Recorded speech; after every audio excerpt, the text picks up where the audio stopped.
It is officially 2026, and the podcasting landscape is changing. For one example, I have heard time and time again that a pre-recorded intro on a podcast, it just ain't it these days. You want to get to the content as quickly as possible. And that makes perfect sense, right? There are so many things that are vying for our attention that we have so little time to capture people and convince them that what we are doing is worth listening to. Hey, everybody, welcome to the Streamlined Podcaster. My name is Joe Casabona. I'm a podcast and systems coach as well as the evangelist for RSS.com. And I have been thinking a lot about a series I want to create in 2026 called How to Start a Podcast in 2026. But as I recorded take 1 of this episode, this is take 2, I came to the realization that based on the trends and things I'm seeing and the advice that I'm getting, this might not be the best series for me to do. So today I want to talk about the 2 things that I think podcasters should focus on to have a good process in 2026 and what that could mean for the future of this show. So I went to PodFest earlier this year. I gave a talk called Don't Let AI Steal Your Podcast Soul. But also on behalf of RSS.com, I went around and asked a handful of podcasters what we should be focusing on for growth in 2026. And I will link the video. I would strongly recommend you watch that to get the full effect. But far and away, the most common answer I got was to focus on authenticity. And this warmed my heart because, as I just mentioned, the talk I gave was about not letting AI steal your podcast soul. I think that over the past few years, we have used AI, and when I say AI, I mean large language models. This is what AI means colloquially, right? There's no intelligence in what these things are doing. They are a glorified word association machine. But we've been using them for too much, from writing the scripts for us to generating audio for us and video to coming up with ideas. And if you are trying to be authentic in 2026, you should not be using AI for those things.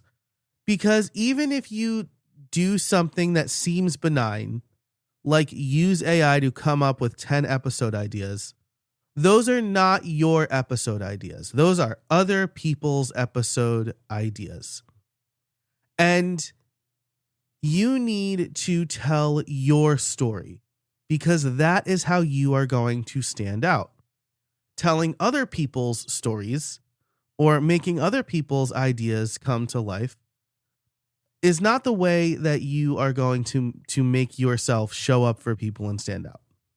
And this is coupled with another piece of advice I keep hearing.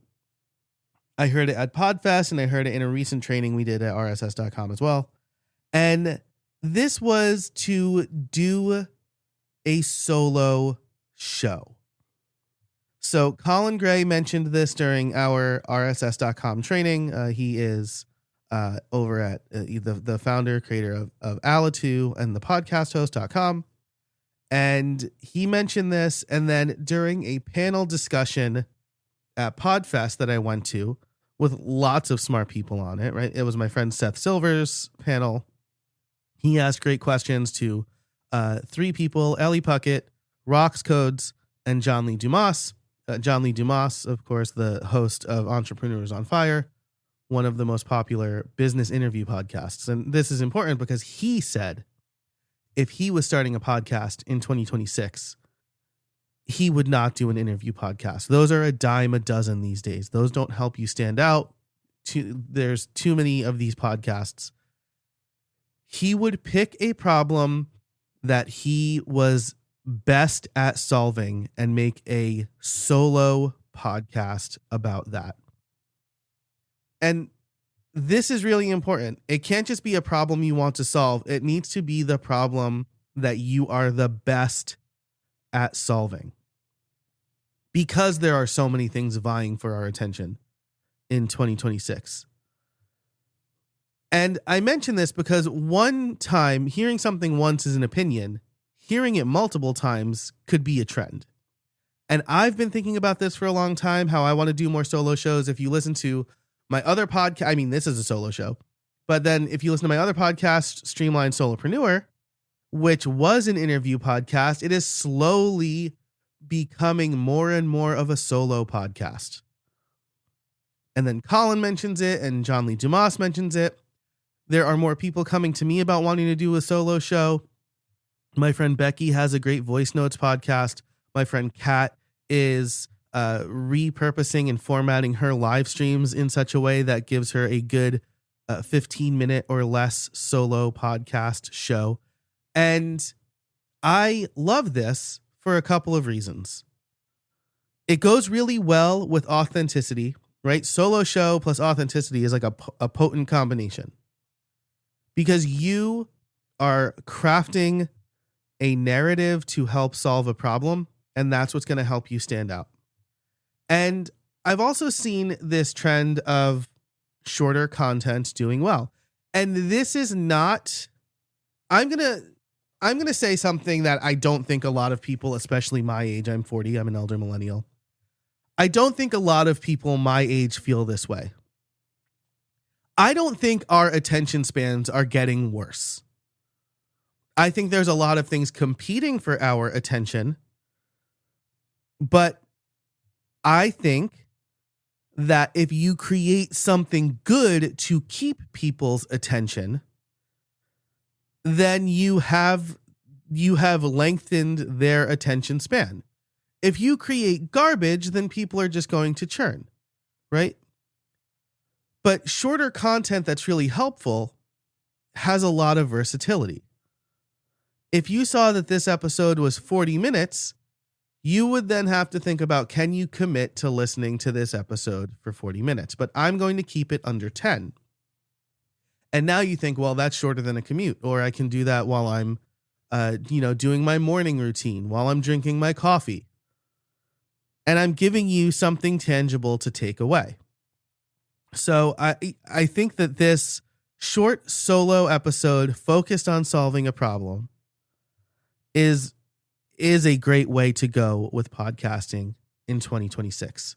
Now, how does this relate to what I said earlier about me maybe doing a series on launching a podcast in 2026? Well, if I want to be really good at solving a problem, launching a podcast in 2026 is just something that so many people, every podcast hosting company is going to do this. Every podcast coach is going to do this. This is not a thing I am uniquely qualified to solve. While I have opinions, everyone has an opinion. So what am I going to do for this show, Streamlined Podcaster, to make it hyper-focused, hyper-niched? This is the other thing that I didn't mention, right?